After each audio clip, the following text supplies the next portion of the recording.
이제 우리 다 자리에서 일어나셔서 2장 찬송 부르심으로 6월 두 번째 주일 예배를 하나님 앞에 드리겠습니다. 새 노래로 여호와께 노래하며 성도의 모임 가운데서 찬양할지어다. 여호와께서는 자기 백성을 기뻐하시며 겸손한 자를 구원으로 아름답게 하심이로다.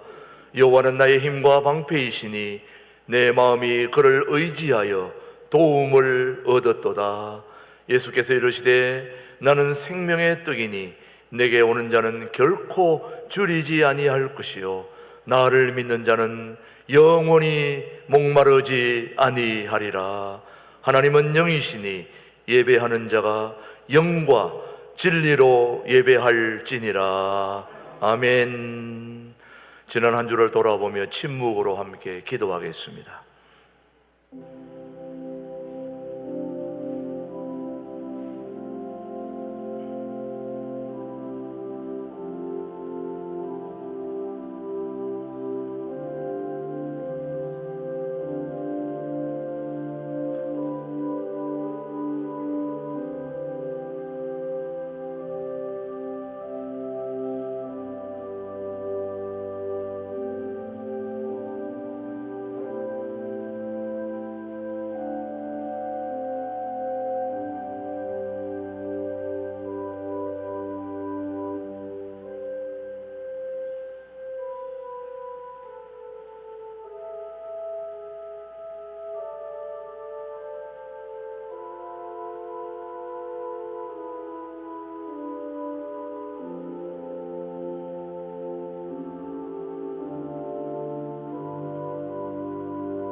진심으로 참여하는 자에게 주시는 하나님의 말씀입니다.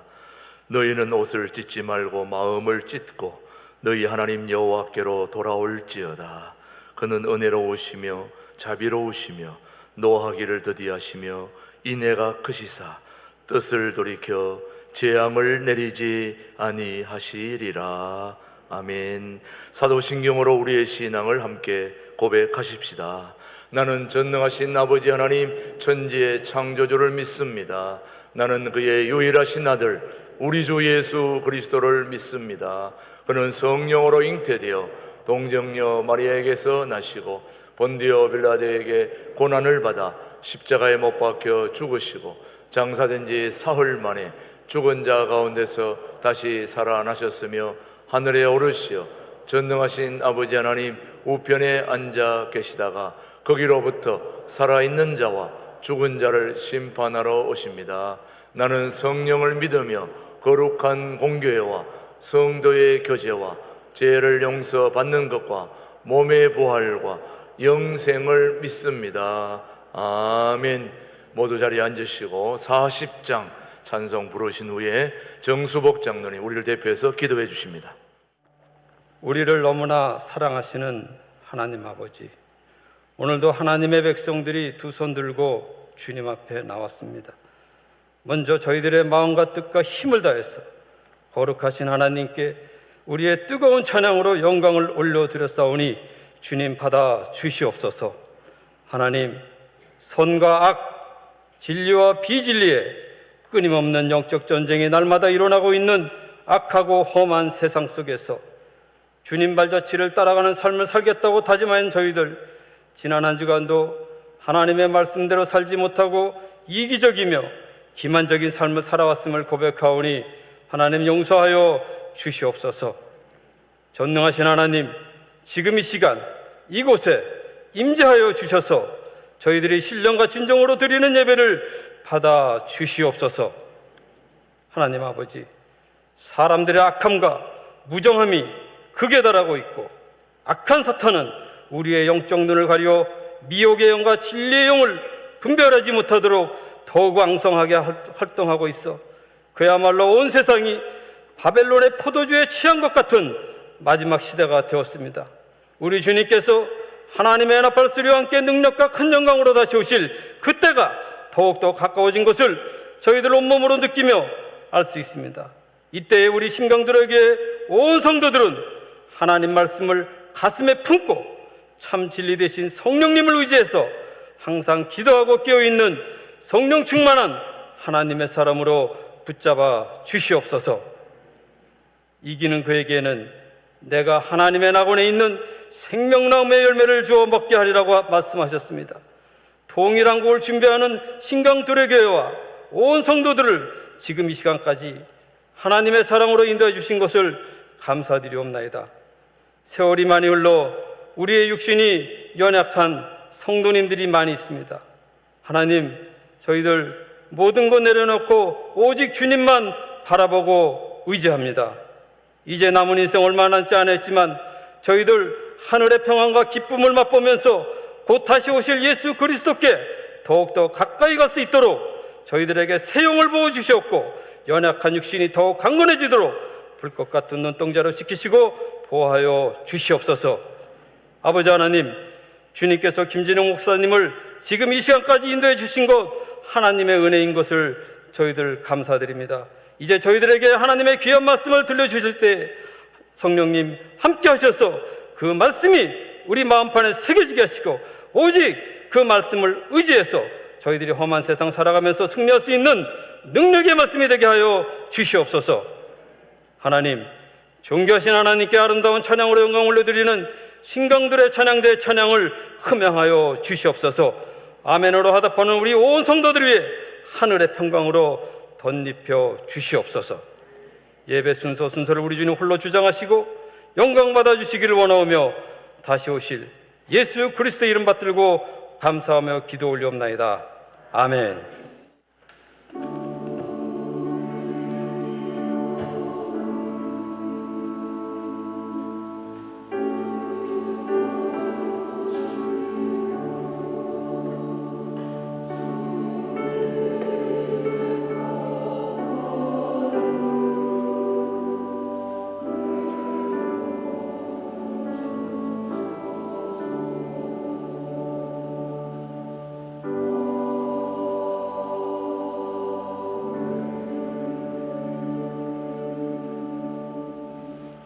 오늘 주신 하나님의 말씀은 사무엘상 17장 46절로 47절의 말씀, 오늘 우리에게 주신 하나님의 말씀으로 함께 받겠습니다.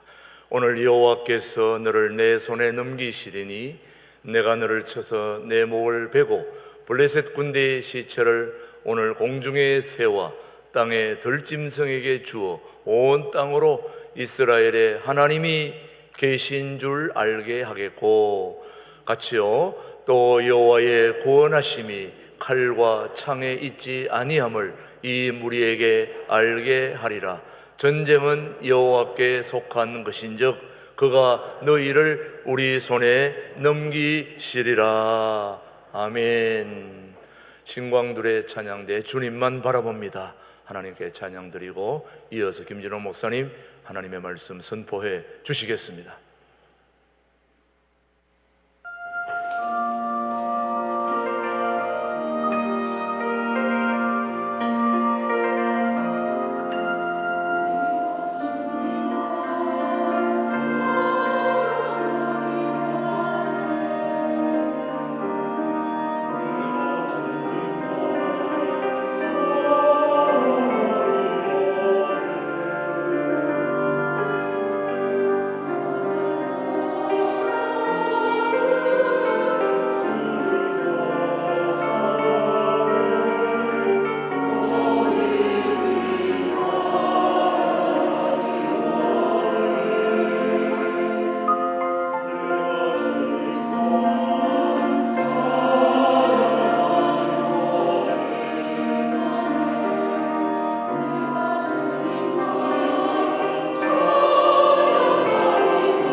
6월달은 단군 이래 민족의 최대 비극 6.25 전쟁이 있었던 달입니다.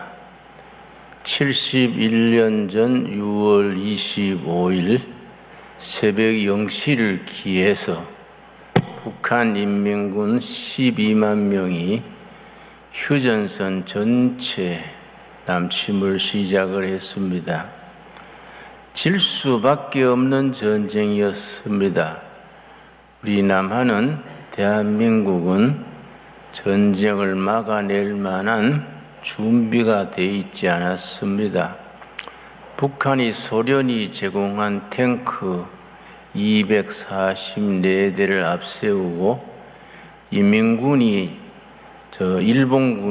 만주에서 철수하면서 남긴 무기 그걸 전부 인민군에게 줘서 12만 명이 한꺼번에 침략을 하니까 우리는 막아낼 준비가 되지 않았습니다.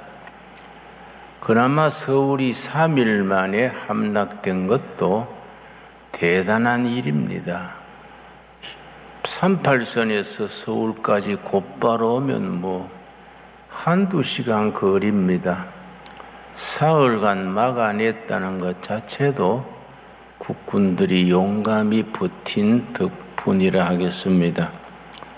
그런데 질 수밖에 없는 전쟁에서 공산화를 막을 수 있었던 것은 오늘 본문 말씀 사무엘상 17장 47절 말씀, 이 말씀 그대로입니다. 하나님께서 이 나라를 지켜주셨습니다. 6.25 전쟁에 뚜렷한 기적이 5가지가 있었습니다. 오늘과 다음 주일 걸쳐서 2번에 걸쳐서 71년 전 6월 6.25에 하나님께서 이 나라를 어떻게 지켜주셨는가, 그 기적적인 열매 5가지를 2주일에 걸쳐서 이야기하고 싶습니다. 사무엘상 17장 47절, 소년 다윗이 골리앗 앞에서 한 얘기입니다.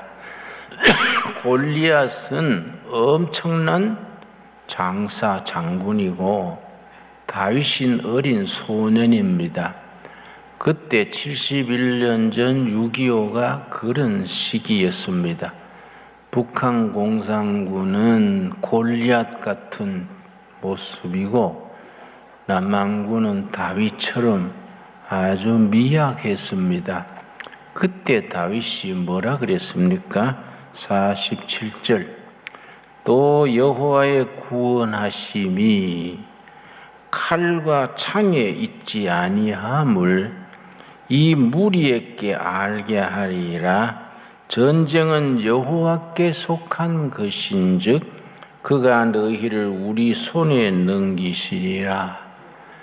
6.25 전쟁도 다윗이 골리앗 쓰러뜨린 것도 여호와께서 도우셨습니다. 전쟁은 여호와께 속한 것이다. 너희 무리로 하여금 하나님의 구원하심이 칼과 창에 있는 것이 아니다. 전쟁은 하나님께 속한 것이다. 그걸 무리로, 백성들로 알게 하려 하셨다. 다윗의 이야기입니다. 오늘 우리 결에, 우리 백성에게 꼭 합당한 말입니다. 북한과 남한이 전쟁이 일어났는데 왜 신속하게 예상을 깨고 유엔군이 참전했습니다. 미군을 중심으로 하는 유엔군이 참전해서 북한군을 막아 공산화를 막을 수 있었습니다. 유엔군이 어떻게 참전을 했을까? 그야말로 기적입니다. 1948년 8월 15일 대한민국이 건국이 됐습니다. 북한은 한 달 뒤에 1948년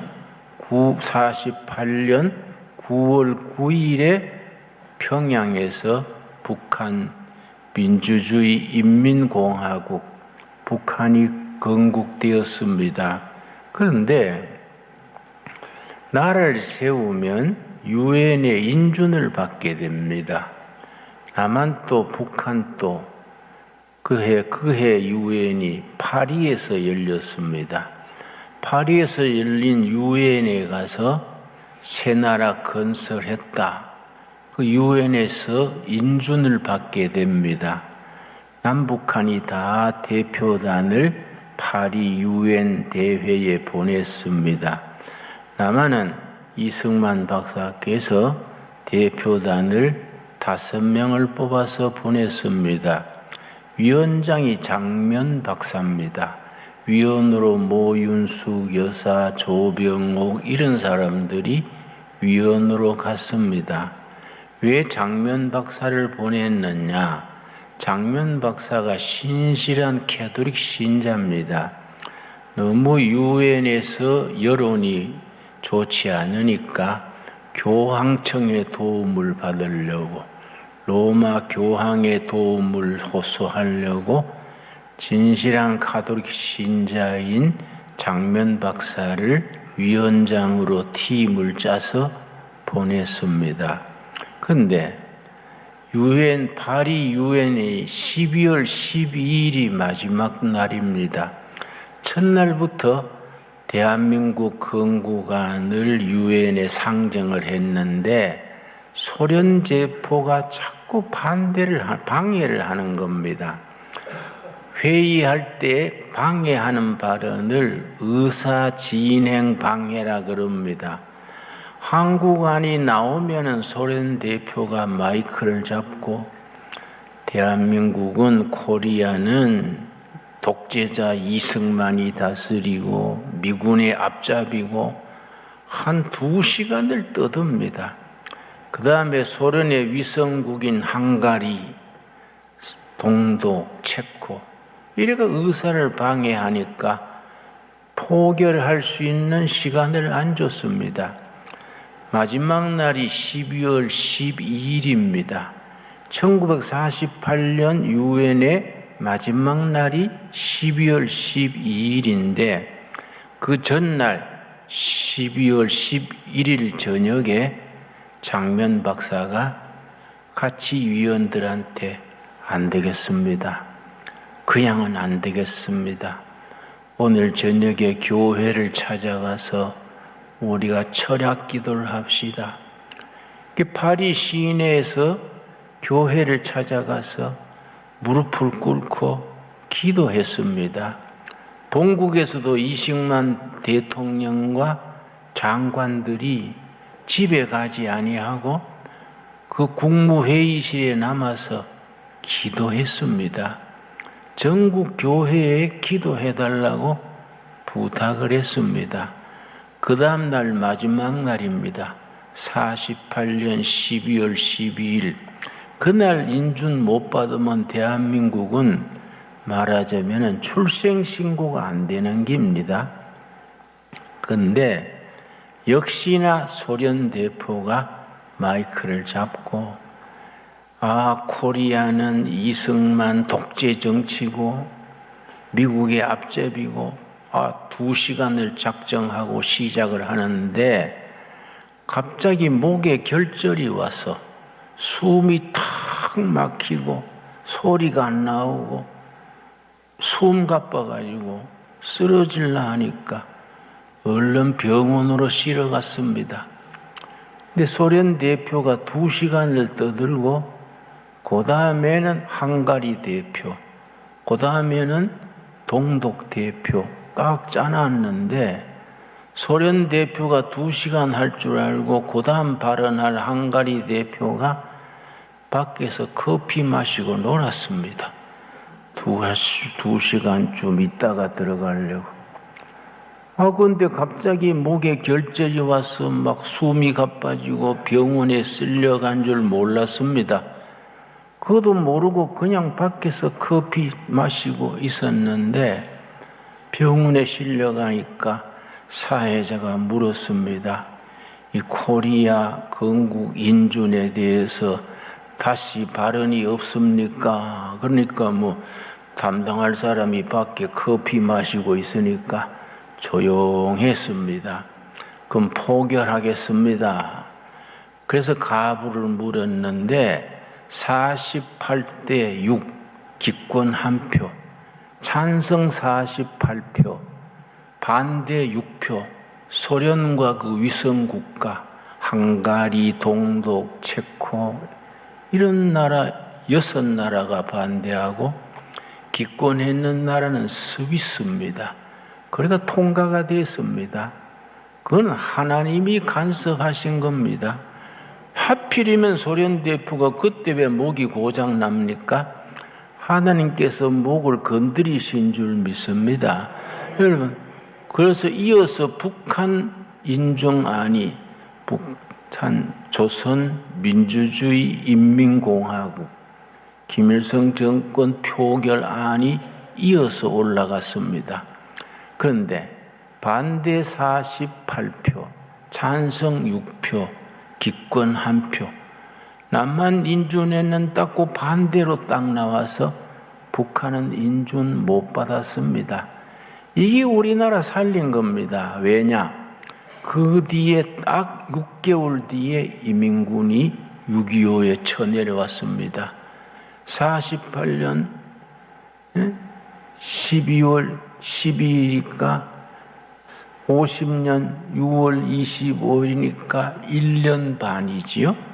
1년 반 뒤에 북한 공산군이 공격해 오니까 유엔은 한국은 유엔이 인정한 나라인데 이 무법 집단이 공격을 해오니까 그래서 유엔군이 참전한 겁니다.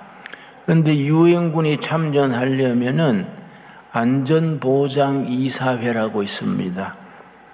거기서 결정을 해줘야 됩니다. 안전보장이사회에 상임이사국이 5나라입니다. 5나라 중에 한 나라도 반대하면은 유엔군이 참전을 못합니다. 미국, 소련, 중국, 지금 모택동 중국 말고 장개석 중국입니다. 영국, 프랑스 5나라입니다. 5나라 중에 한 나라도 반대하면은 유엔군이 참전할 수가 없습니다. 소련이 당연히 반대하겠지요. 그런데 회의가 시작됐는데 그때 유엔 대표, 소련 유엔 대표가 이름이 말리크입니다. 말리크가 출석을 안 한 겁니다. 시간은 지났는데 말리크가 안 오니까 다른 4나라가 합의해가지고 유엔 참전이 결정됐습니다. 지금까지 역사학자들이 연구 대상입니다. 그 중요한 회의에 소련 대표 말리크가 왜 참석 안 했을까? 학자들은 지금 또 연구합니다. 어떤 사람은 그때 말리크가 썰사가 났다. 뭐 비행기가 연착했다. 그 미스테리라 그럽니다. 모르겠다는 거야. 그러나 우리는 압니다. 하나님께서 막으신 줄 믿습니다. 우리들 크리스찬들은 하나님께서 말리크가 뭔 이유인지 오지 않도록 말린 것으로 믿습니다. 그래서 이 본문에 뭐라 그랬습니까?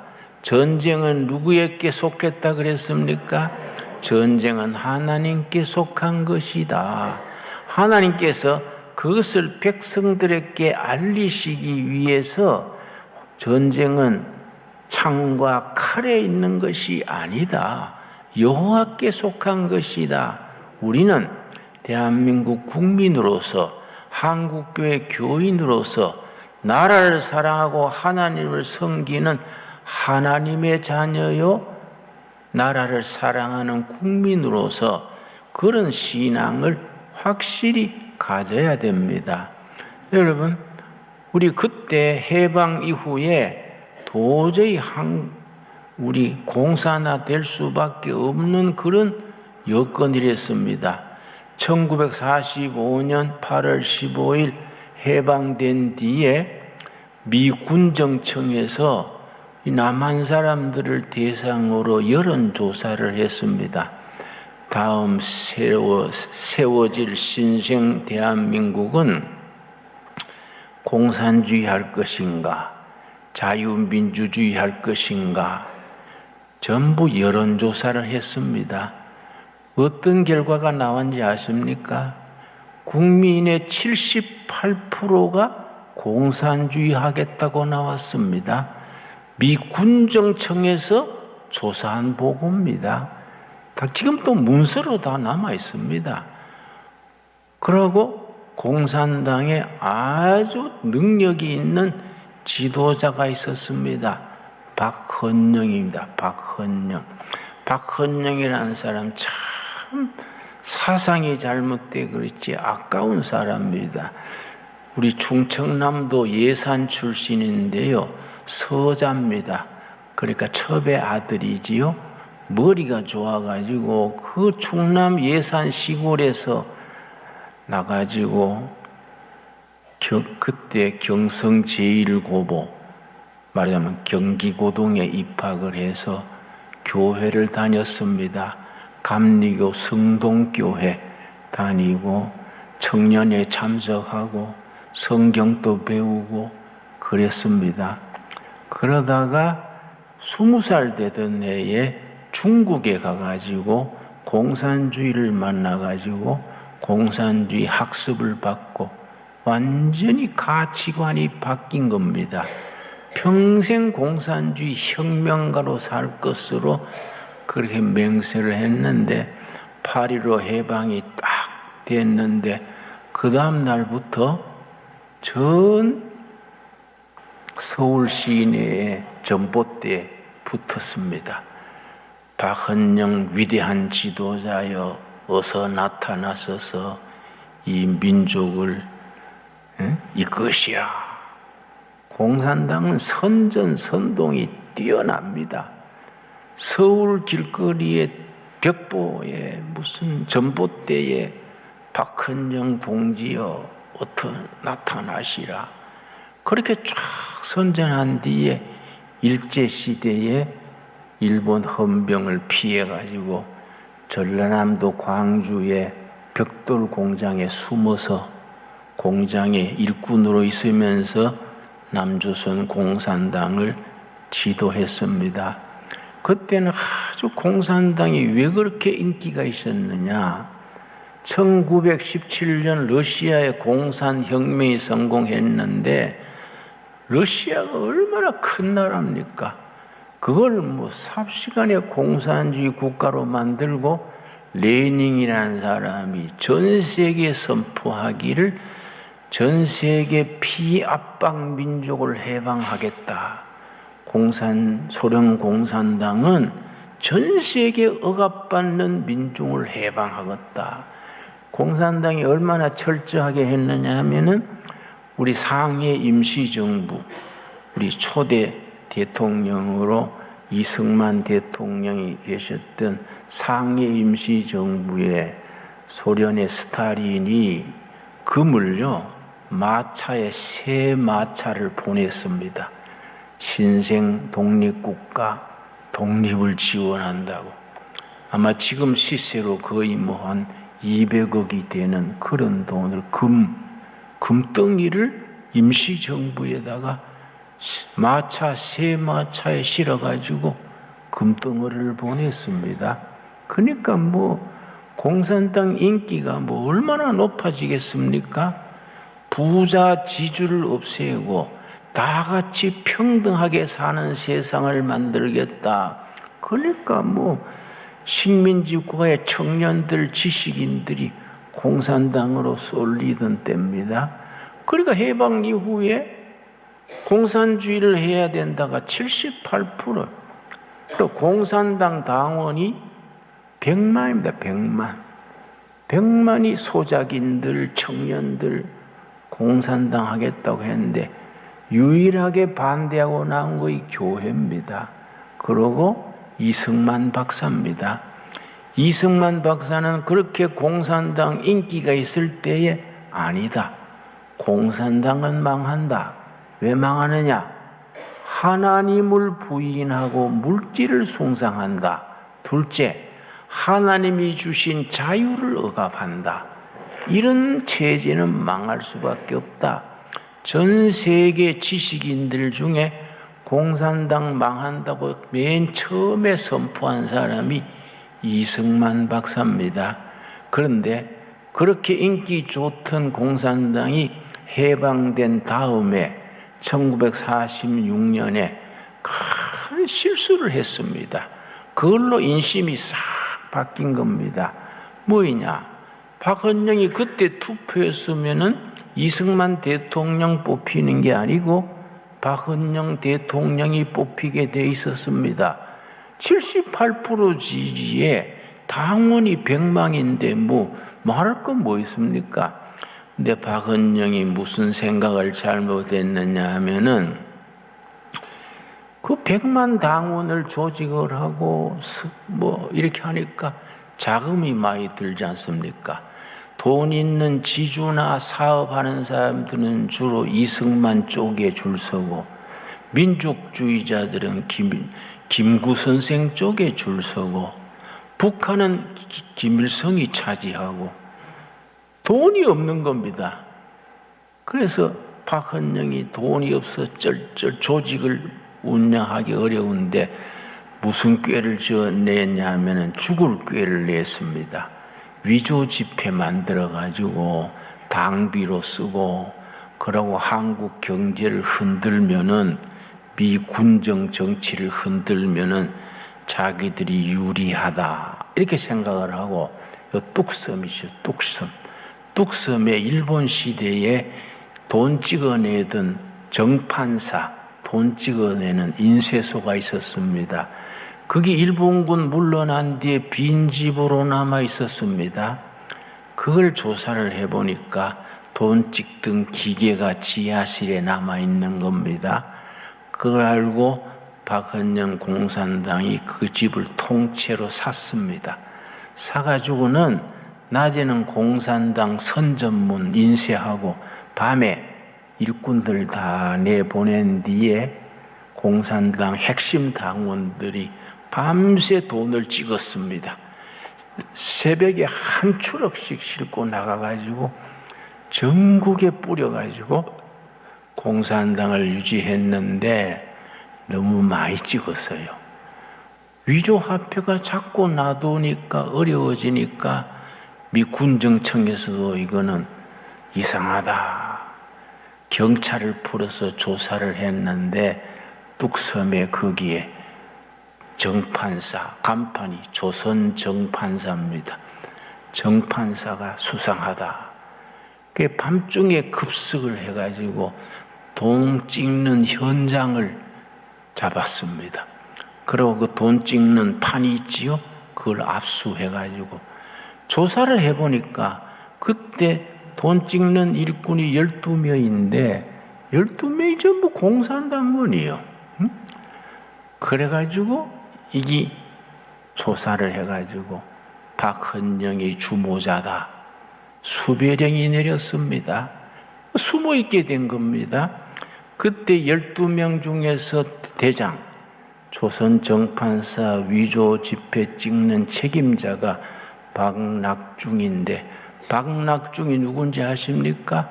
우리 국정원 원장으로 있는 박지원 원장의 할아버지입니다. 할아버지. 그 할아버지 손자가 지금 대한민국 국정원 원장으로 있는 겁니다. 그 삼촌은 박지원 원장의 삼촌은 빨치산이 돼가지고 국군하고 전투하다가 피아골에서 전사했습니다. 또 한 명은 고향 섬에서 6.25 때에 인민위원장이 돼가지고 섬 사람들을 너무 갑질을 해가지고 인민군 물러날 때 잡혀가지고 섬 사람들한테 맞아 죽었습니다. 그러니까 박지원은 한국에 있기 어려우니까 미국 가가지고 뉴욕에서 장사를 해가지고 돈을 많이 벌었는데 우리 김대중 선생이 미국에 가 있을 때에 뒷수발을 잘해서 아주 참 유능하고 똑똑하니까 수발을 잘해서 우리 김대중 선생님 비서로 왔었지요. 다 우리 민족의 흘러간 이야기와 사연이 있습니다. 그런데 그렇게 위세가 좋던 박헌영이 그 길로 도망을 해가지고, 왜냐 체포령이 내렸으니까 미군 정청에서 경찰 6,000명을 풀어가지고 박헌영 잡아라. 그러니까 서울에 6,000명이 뒤지니까 뭐 어렵지 않습니까? 어떻게 남한을 서울을 탈출했느냐 하면은 죽은 관 속에 행상을 나가는데 관 속에 들어가서 행상이 가는 그걸로 탈출을 했습니다. 죽은 시체가 나가니까 경찰이 뭐 그냥 통과시켜서 38선 건너서 북한으로 갔습니다. 북한 가가지고 이제 해주에 있으면서 남한의 공산당 운동을 지도했는데, 우리가 참 그때 대한민국이 참 위험했습니다.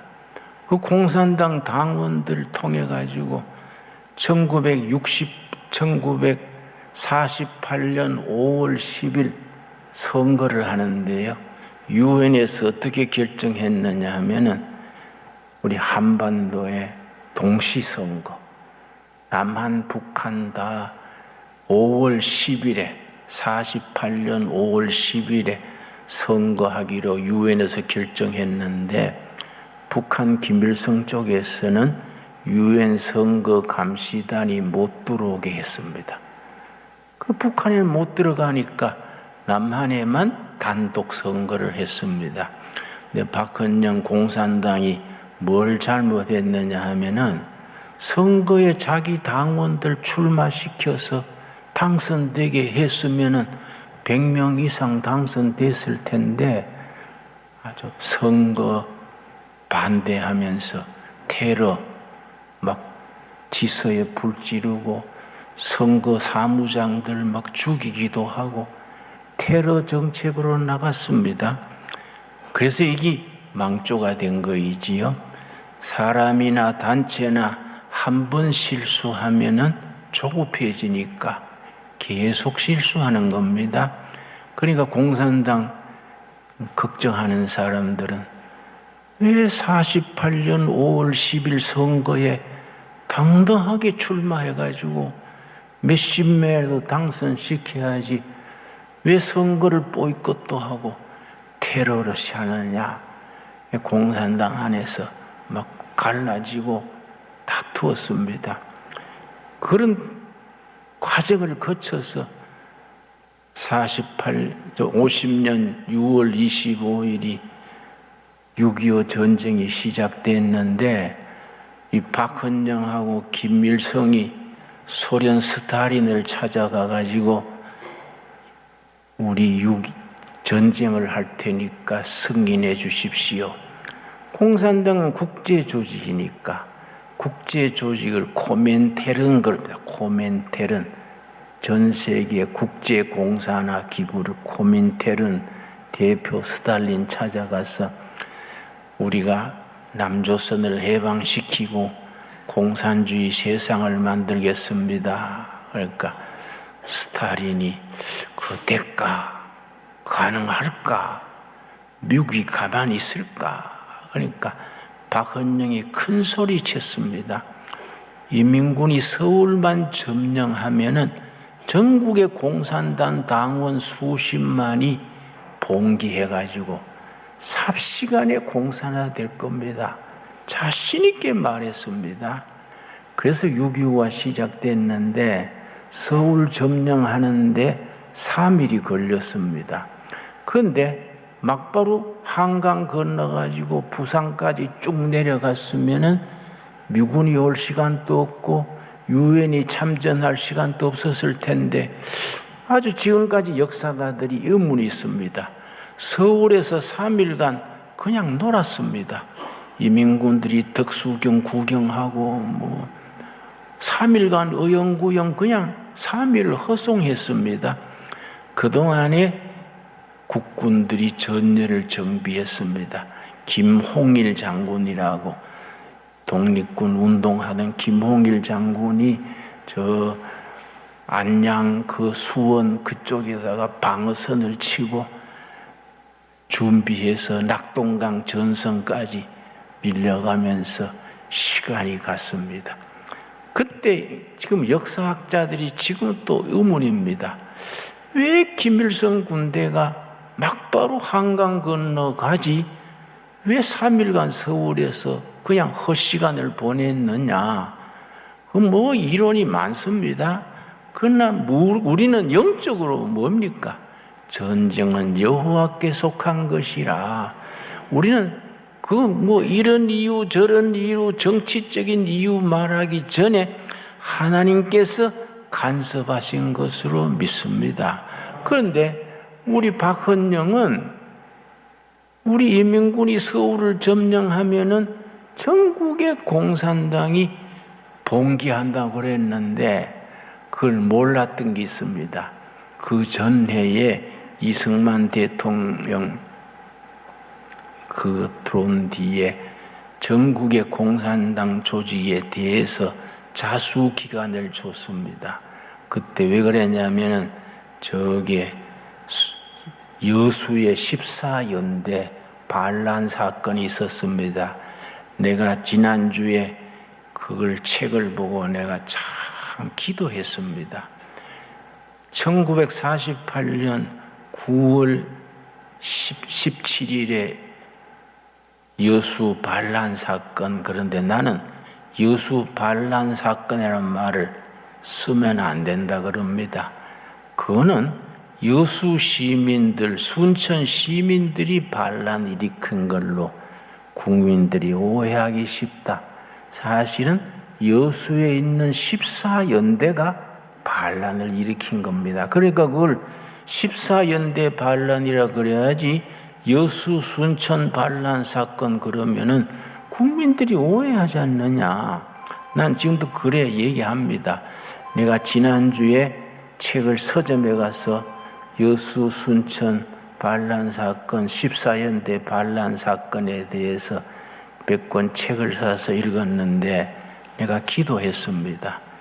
10권 중에 8권은 이거는 민중항쟁이다, 애국투쟁이다, 그걸 미화하는 책이고 10권 중에 2권은 이거는 해주에 있던 우리 박헌영이 공산당의 14연대에 있는 세포에 지시를 해서 반란을 일으킨 거이다. 그게 사실대로 해놓은 겁니다. 그래서 우리 역사가 사실 그대로 알아져야지 자꾸 이데올로기를 가지고 색칠을 해가지고 잘못 이끌어가면 국민들이 역사를 잘 모르게 되지요. 우리 청소년들에게 그래 가르치면은 아이들 머릿속이 빨가지지요. 사실대로 역사를 가르쳐야 되는데 내가 서점에 가서 책을 1940 그 여순 반란 사건에 대한 책을 샀더니 내가 실정이 그래요. 실정이 8권은 대한민국을 나쁘게 말하고 2권은 바르게 말했어요. 그런데 거기 14연대 반란 사건이 왜 났느냐 하면은 그해 4월 달에 제주 폭동 사건이 일어났습니다. 제주도에 김달삼이라는 남로당 책임자가 있었는데 해주에 있는 박헌영이 지시를 내렸습니다. 5월 10일 선거를 거부하는 민중봉기를 일으켜라. 그래서 김달삼, 이덕구 이런 남도당 책임자들이 앞장서 가지고 봉기를 일으켰습니다. 이게 커져 가지고 4.3 사건의 비극이 일어난 겁니다. 그래서 4.3 사건에 대해서 이거는 비군정이 양민을 학살한 거다. 아니다. 공산주의 폭동이다. 부패로 갈라져 있습니다. 지금도. 근데 내가 김대중 전 대통령께서 정확하게 말했더라고요. 그때 김대중 선생이 대통령 당선된 뒤에 미국의 AP통신이라는 통신, 미국 기자가 와서 김대중 선생하고 대통령하고 대담을 했습니다. 제주 4.3 사건을 어떻게 보십니까? 김대중 전 대통령이 정확하게 말했더라고요. 공산당 핵심 분자들이 일으킨 반란인데 진행 과정에 진압하는 쪽에서 무리해서 양민의 희생이 많았습니다. 김대중 전 대통령이 그렇게 말했더라고요. 이 정확한 표현입니다. 그런데 제주 4.3 사건이 터지니까 막 심각했습니다. 수만 명이 서로 죽고 다치고 하니까 여수에 있는 14연대를 제주도에 출동해서 그 폭동을 막아라. 근데 그때 14연대가 총을 제주도로 가는 배를 안 타고 폭동을 일으킨 겁니다. 주도자가 지창수라는 상사입니다. 그리고 김지혜라는 중입니다.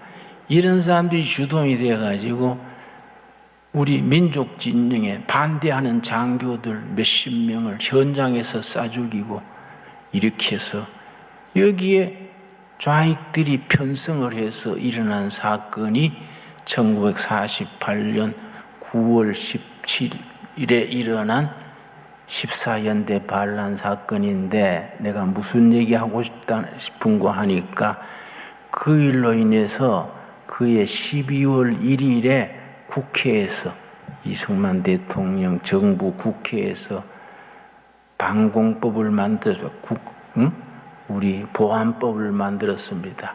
국가보안법, 국보법이라 그래요.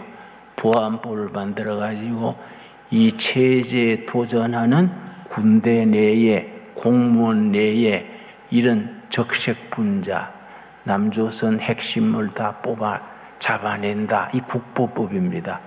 그 국보법이 통과된 뒤에 군대 내에 대령, 소령, 중령, 장교를 위시해서 한 5천 명을 잡아냈습니다. 그리고 한 5천 명은 조사가 시작되니까 도망쳐 버렸습니다. 그때 소령 한 사람이 군대 내에 군사 책임자를 했습니다. 중요한 자리지요. 대한민국 군대 내에 남조선 군사 조직 책임자가 그 사람이 박정희입니다. 박정희 소령이 남로당 당원으로서 군대 내에 조직 책임자를 했습니다. 그래서 사형 선고를 받았어요. 그런데 상관인 송요찬이라는 장군이 너무 아까워요. 이 사람은 유능하고 정직하고 참 총명한 사람인데 거기에 걸려서 죽어서 되겠는가? 그래서 사형 선고 받은 박정희 소령을 찾아와서 설득했습니다.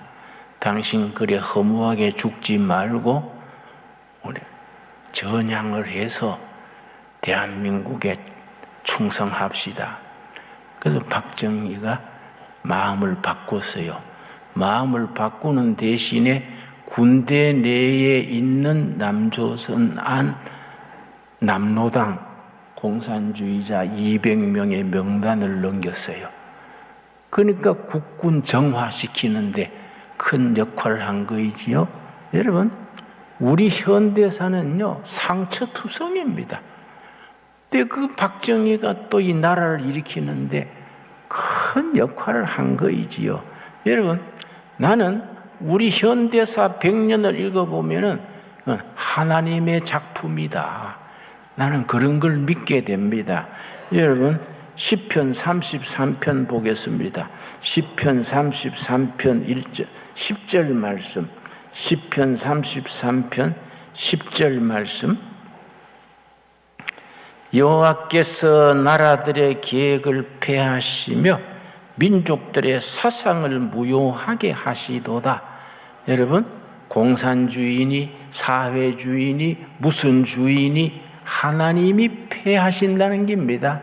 아멘 하시지요? 하나님이 다 없애시는 겁니다. 나는 북한을 여러 번 갔지요. 도대체 어떻게 살아가는가, 뭘 도울 수 있을까 여러 번 갔었는데요. 가서 보면 몸으로 느낍니다.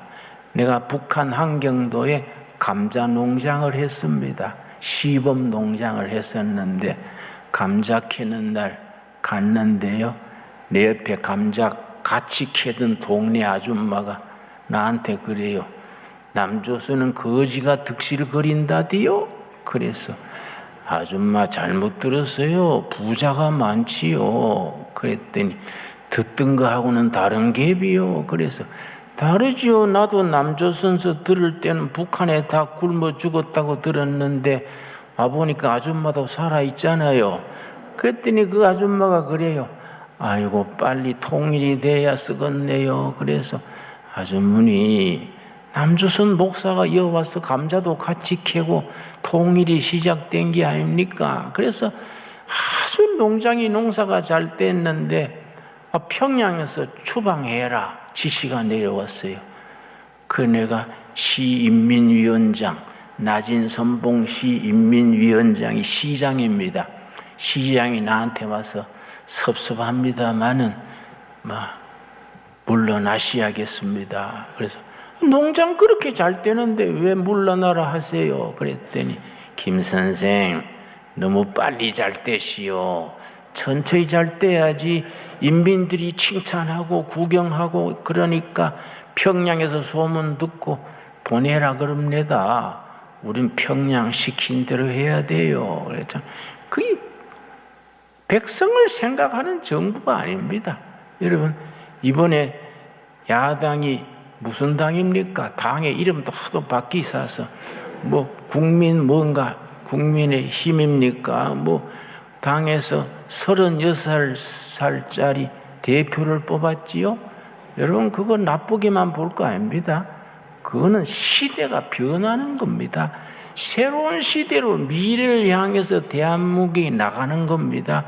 근데 그 사람이 쓴 책이 있습니다. 이름이? 그 사람이 쓴 책이 있어요. 내가 잠깐 봤더니요, 통일에 대해서 쓴 글이 있습니다. 통일을 어떻게 해야 되느냐. 아주 간단하게 썼어요. 그게 뭐 어려울 게 있느냐. 남한의 헌법으로 북한을 흡수 통일하는 거 외에 길이 있냐? 북한 김정은 체제는 없어지고 자유한국으로 흡수 통일해야지 다른 길이 뭐 있느냐? 이런 거 찬성하시지요? 내 생각도 그렇습니다. 이번에 대표된 사람이 그런 생각을 가지고 있어요. 여러분, 하나님께서 우리들에게 말씀을 통해서 주십니다. 세상의 사상, 세상의 주의, 사회주의다, 공산주의다, 독재주의다, 다 사라진다. 내가 없이 한다. 11절, 여호와의 계획은 영원히 서고 그의 생각은 대대 이르리로다. 여러분, 대한민국이 통일이 이루어가지고 하나님 잘 섬기는 나라, 전 세계가 부러워하는 나라로 발전되게 될 줄로 믿습니다. 여러분, 12절 우리 한번 같이 읽겠습니다. 여호와를 자기 하나님으로 삼은 나라, 곧 하나님의 기업으로 성택된 백성은 복이 있도다. 아멘 하시지요? 여호와를 하나님으로 삼은 나라, 하나님이 기업으로 선택된 백성, 선택된 백성이 영어로는 chosen people입니다. chosen people. 그래서 조선은 선택했다는 겁니다. 하나님이 초선한 조선 사람들은 하나님이 복 주시는 나라입니다. 우리 통일한국 시대에 세계의 예수 잘 믿고 서로 정말로 자유와 평등이 성경 안에서 어우러져서 살기 좋은 대한민국, 세계가 존경하는 대한민국으로 앞으로 나아가게 될 줄로 믿습니다. 기도하겠습니다. 하나님 감사합니다. 6.25 그 비극이 일어난 지 71년이 지났습니다. 앞으로 다가오는 71년에 이 나라 한국교회가 세계 빛나는 나라, 하나님을 섬기는 나라, 하나님이 기뻐하시는 나라, 인간의 주의와 인간의 사상은 다 무효화되고 하나님의 계획이 빛을 발하는 좋은 나라, 좋은 교회로 서게 될 줄로 믿습니다. 너희 믿음대로 될지어다 하신 주님께서 이 나라, 이 백성, 이 교회를 축복하셔서 여호와를 자기 하나님으로 삼은 나라, 곧 하나님의 기업으로 선택된 백성은 복이 있도다. 말씀대로 이루어질 줄로 믿습니다. 우리 신강도래교회 신실한 성도님들 가정가정마다 심령마다 복을 주시고 하나님을 섬기는 나라, 하나님 섬겨서 축복된 나라, 정의로운 나라, 공평한 나라, 자유와 평등이 어우러지는 성경적인 나라로 이끌어 주시옵소서. 그 일에 우리가 열심히 헌신해서 열매 맺게 하여 주시옵소서. 예수님 이름 받들어 기도드렸사옵나이다. 아멘. 우리 546장 부르면서 봉헌하겠습니다.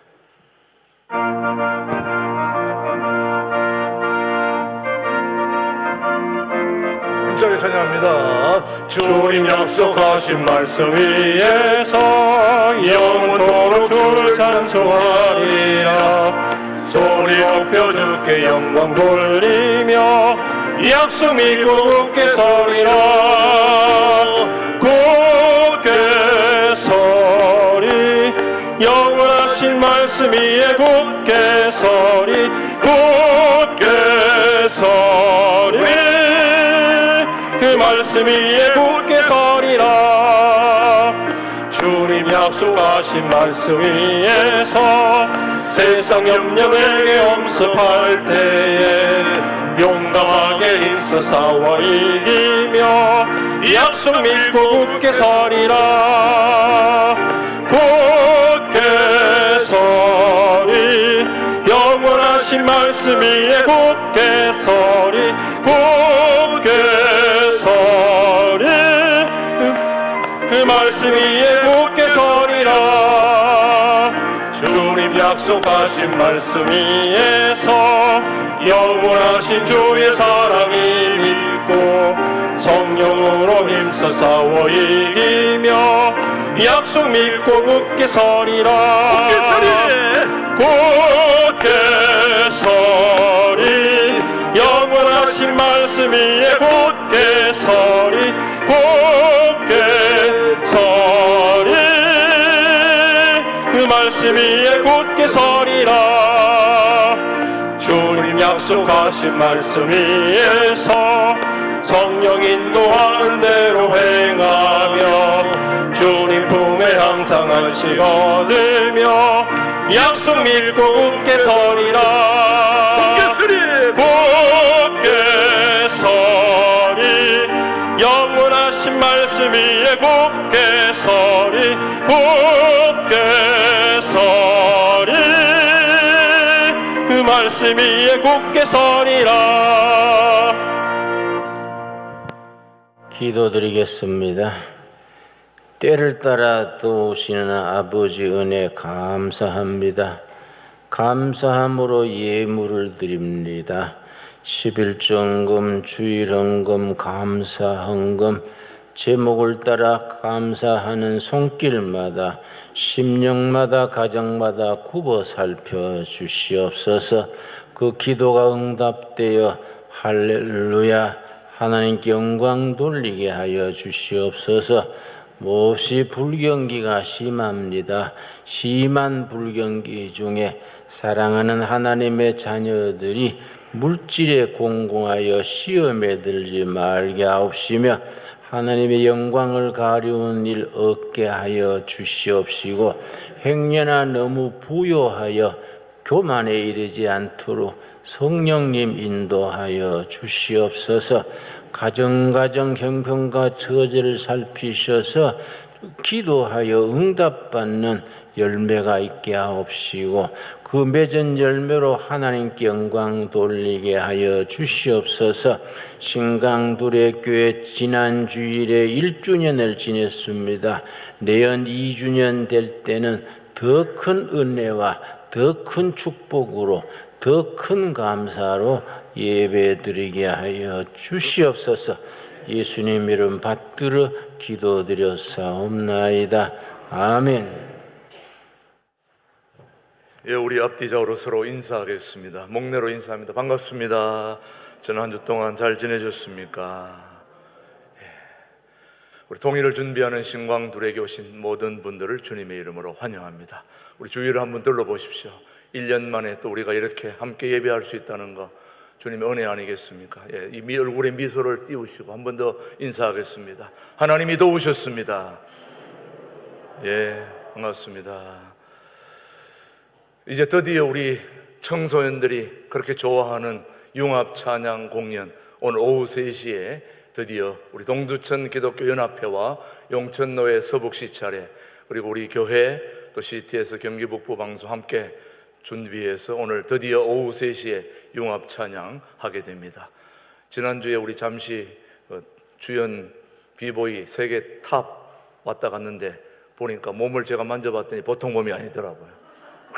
하는데 오늘 우리 아이들만 좋아하는 게 어른들도 와서 한번 꼭 보시고, 우리 아이들이 여기 안에 있는 동안에 어른들은 뒤쪽에 쭉 이렇게 같이 와서 축하해 주시고 기도해 주시고 또 격려해 주시면 고맙겠습니다. 오늘 3시인데 아마 1시부터 이제 리허설이 있는데, 리허설 할 때는 우리 교인들은 밖에 계시고 앞에서 준비하고 그렇게 해주시고, 그 다음에 차량 운행이 2시 30분, 40분 지행역에서 왔다 갔다 한다는 거 기억하시고, 어른들은 알아서 오늘 저희들이 특별히 김밥을 준비했습니다. 그렇게 드시고 조용히 또 이렇게 왔다 갔다 교제하시면서 3시까지 기다리셔도 되고, 또 가신 분들은 개인적으로 차량 이용해서 오시면 되겠습니다. 3시라는 거 여러분 꼭 기억해 주시면 고맙겠습니다. 계속해서 우리 7월, 6월 목회 계획을 여러분 참조하시고, 브라이언 박 목사님 또 집회, 그 다음에 7월 또 월삭 맥주 감사주일 이어지는 계속 목회 계획에 여러분 축하해 주시면 고맙겠습니다. 그 다음 오늘은 김진홍 목사님 생신을 맞이했습니다. 우리 교회 모든 우리 어른들을 대표해서 우리 김진홍 목사님이 오늘 생일을 맞아서 우리 함께 축하하려고 그럽니다. 그래서 축하하려고 하니까 우리 지금 이제 광고 시간에 하는 게 아니고 조금 이따가 끝난 뒤에 바로 그렇게 하려고 하는 거니까 그렇게 아시고, 예배 끝나자마자 바로 이 자리에서 축하하는 시간을 갖도록 하겠습니다. 그동안 우리 김진호 목사님 건강하게 오늘까지 말씀을 잘 전할 수 있다는 게 얼마나 큰 은혜입니까? 감사하지 않습니까? 예, 그래서 오늘 같이 축하하고 또 더 건강하게 여러분에게 좋은 말씀 전하실 수 있도록 계속 기도하시고 또 함께 축하해 줄 수 있으면 좋겠습니다. 그 다음에 우리 계속해서 우리 원래해 또 여전도해 마리아 원래 이런 것 여러분 시간 참조해 주셔서 참석해 주시면 되겠고, 지난주 우리 새가족으로 등록하신 분 중 육철근 장로님, 우리 한국에서 제일 무거운 이름이 우리 육철근 장로님이신데, 우리 육철근 장로님 부인 되시는 장영미 권사님이 지난주에 못 오셨어요. 그래서 오늘 오셔가지고 한번 인사. 저 뒤에 계시는 우리 장영미 권사님 자리에서 한번 일어나실 때 우리 따뜻한 환영의 박수 한번 보내주시면 감사합니다. 감사합니다. 예.